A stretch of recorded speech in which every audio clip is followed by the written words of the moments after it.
Makakabot siya. Ito yung maliit na beef shoulder ha. Yan. Bali didibon ko siya. Panoorin nyo. Kunting linis muna. Yan. Isahan natin lagi dito. Sa membrane niya. Yan. Sa paulog.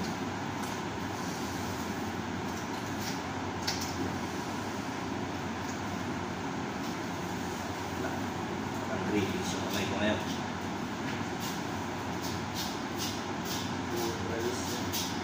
Hindi pala nakis-kiss yung shoulder nito. Umiwalay. Umiwalay kanina. May sali na. Dapat din kanina kasali. Panoorin nyo lang kung gusto nyo matuto mag-dibon ng ganitong style. Yan o. Pero iba-iba kasing style, nakikita nyo sa ibang palengke. Ito siya, bali kabuuan siya. Ano pa rin siya? Buo pa rin yung shoulder niya, bali buto lang tatanggalin dito.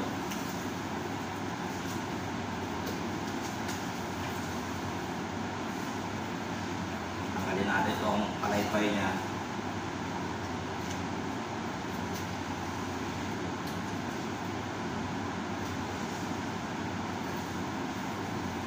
Tapos, panagana para mawala yung talim ng kutsilyo ko, wala ng talim.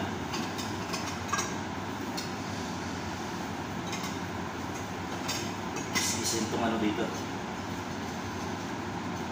Talim.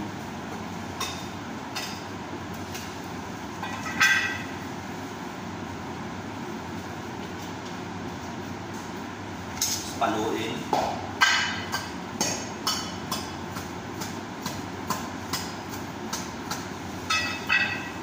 Sa kumalas. Pag kumalas, pwede na natin batakin mga kabutya.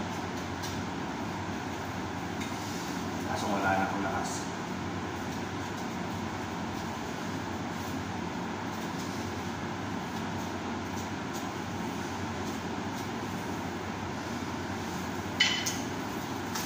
Yan.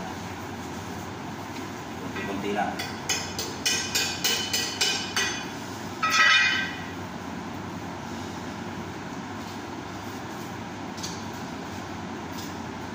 Wala, di talaga na-perfect.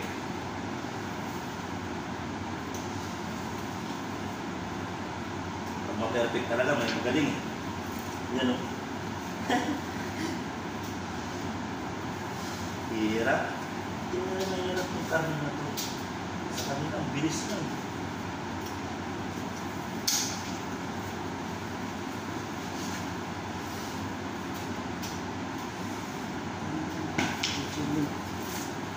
Isang ganun na lang.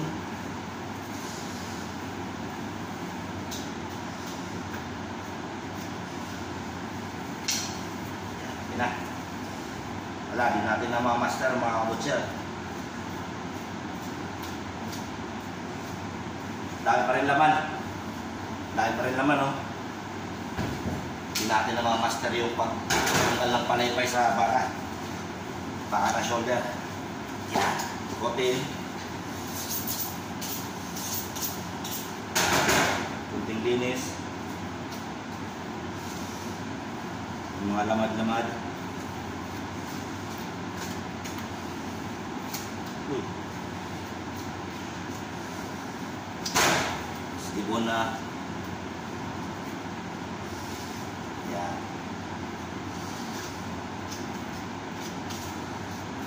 Ganun lang para may matutunan kayo kung kahit paano.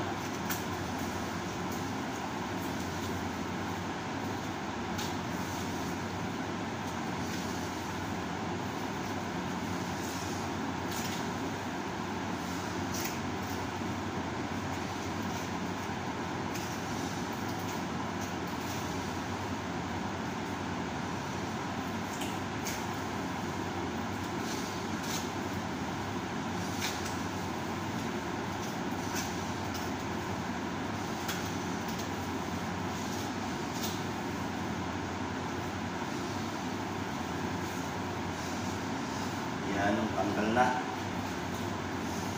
Yan, tanggal na. Tanggalin natin yung sambon mga ano niya. Yan.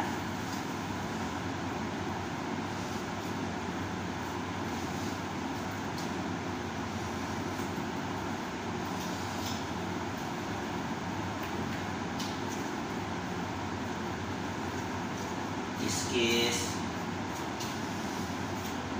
Isa. Yan.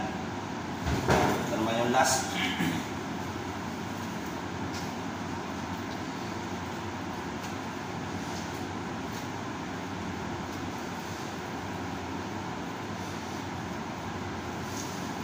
Putin. Kiss-kissin ulit.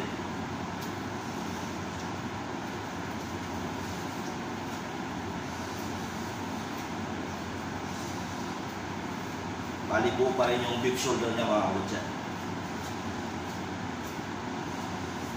Bali yan o, buo pa rin siya. Shoulder blade tawag. Yan. Okay.